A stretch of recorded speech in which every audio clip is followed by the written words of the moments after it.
Good morning. Welcome to sigma pro trading. ఈరోజు మనం చూస్తుంది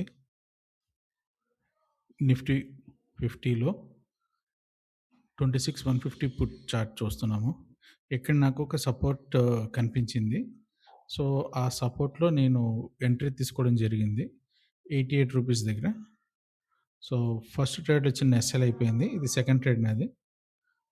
దీనికి ఇప్పుడు ఒక 9 పాయింట్స్ ఎస్ఎల్ ఉంది.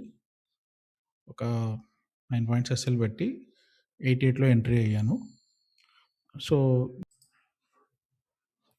స్పాట్లో 5 మినిట్స్ టైం ఫ్రేమ్ చార్ట్లో మనకి ఇన్వర్టెడ్ హ్యామర్ బేస్ చేసుకొని మనం ఈ ట్రేడ్ తీసుకోవడం జరిగింది. సో ఇది 945 క్యాండిల్.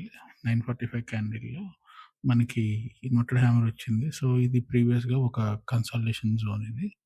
సో మీరు చూస్తున్నారు. సో నేను దాన్ని సెల్ జోన్ కింద ఈరోజు కన్సిడర్ చేసి దీన్ని రీటెస్ట్ కూడా వచ్చింది కాబట్టి మనం తీసుకుంటున్నాము. అండ్ ఎస్టర్డేస్లోని ఇప్పుడు ఇక్కడ ఎస్టర్డేలోని మనం చిన్న స్మాల్ టార్గెట్ కింద పెట్టుకుందాం. బట్ ఉండాలంటే ట్రేడ్ చేయొచ్చు అప్పటిదాకా. బట్ నేను అనుకుంటున్న 10 పాయింట్స్ కాన్సెప్ట్లో ప్రస్తుతానికి ఈ వీడియోస్ చేస్తున్నాను కాబట్టి 10 పాయింట్స్ తీసుకుని నేను మీకు చూపిస్తున్నాను అనమాట. ఇది లాజిక్. ఇది ఫిబొనాషీ టూల్. ఇది నేను ఫిబొనాషీ టూల్ వేసుకొని జస్ట్ ఫర్ లెవెల్స్ ట్రై చేస్తూ ఉంటాను.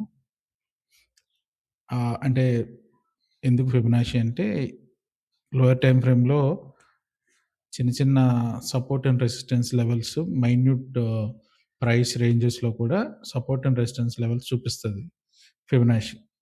సో అంటే ఫిబొనాషీలో నేను తీసుకుంటున్న వాల్యూస్ 0 to 1లో 0.25, 0.50, 0.75, 1 అనమాట. సో సింపుల్గా ఏంటంటే 0 నుంచి అది ఒక్కొక్క లెవెల్ని బ్రేక్ చేసి వెళ్తుంటే డైరెక్షన్ బాగా వెళ్తుందని అర్థం. సో ఇప్పుడు కొంచెం ట్రై చేస్తూ ఉంటాను ఇప్పుడు ఫిబొనాషీలో. అంటే మామూలుగా మనం డేట్ అండ్ ప్రైస్ రేంజ్ చేసుకుంటే మనకు 50% వస్తుంది. ఈ టూల్ ఫిబొనాషీలో ఏం చేశానంటే దాన్ని 4 పార్ట్స్ కింద చేశాను. సో మూమెంట్ స్టార్ట్ అయింది. సో చూద్దాం ఇది ఎలా వెళ్తుందో. కన్ఫర్మేషన్ కోసం నేను మూవింగ్ యావరేజెస్ వేస్తాను, ఆర్ఎస్ఐ వేస్తాను, అన్నీ చేసి చూస్తుంటాను. కానీ but first of all price action and candles థియరీతోనే ముందుకు వెళ్తాము. ఇది చెప్పాలంటే ఇది ఒక డబ్ల్యూ ప్యాటర్న్ అంటారు. సో నెక్ లైన్ దగ్గర ఉన్నామంటారు కదా. సో ఆ కాన్సెప్ట్స్ అన్ని బేసిక్ కాన్సెప్ట్స్లోనే మనం చూస్తున్నాం. కాకపోతే మల్టిపుల్ కన్ఫర్మేషన్స్ కావాలి. ఇప్పుడు ఇండికేటర్స్ బేస్ చేసుకుని ట్రేడ్ చేయలేము, అలాగే ఈ టూల్స్ బేస్ చేసుకుని కూడా ట్రేడ్ చేయలేము. So we need multiple confirmations. ఒక 10 పాయింట్స్ రావాలంటే ఇన్ని కన్ఫర్మేషన్స్ ఉంటే తప్ప ఒక 10 పాయింట్స్ రావు. సో చూద్దాం. సో యాక్చువల్గా దీనికి ఈ డే హై వరకు టార్గెట్ ఉంటుంది, కానీ let's not get greedy. So రేపు expiry, so year end expiry పైగా.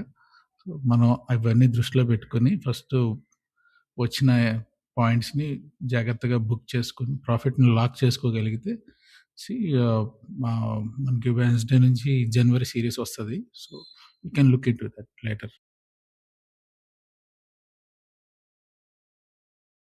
మూమెంట్ వస్తుంది 94, 95. సో మన ఎంట్రీ 88 కాబట్టి 98 మన టార్గెట్ అవుతుంది. సో మనం ఫస్ట్ 10 పాయింట్స్ తీసుకోవడానికి ట్రై చేద్దాం.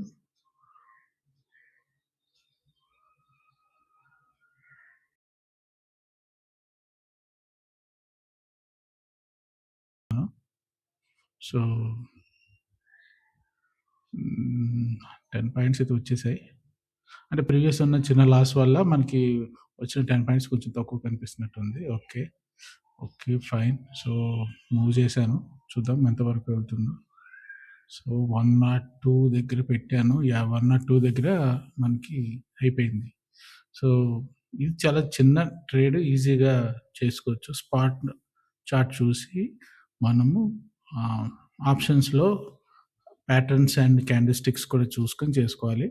ఇండికేటర్స్ మీద కన్నా మన ఓన్ ప్రాక్టీస్ చేసి సపోర్ట్ అండ్ రెసిస్టెన్స్ ట్రేడ్ తీసుకోవచ్చు. సో మీరు చూడొచ్చు ఇది 107 దాకా వెళ్ళింది. 106. యాహ్! Thank you.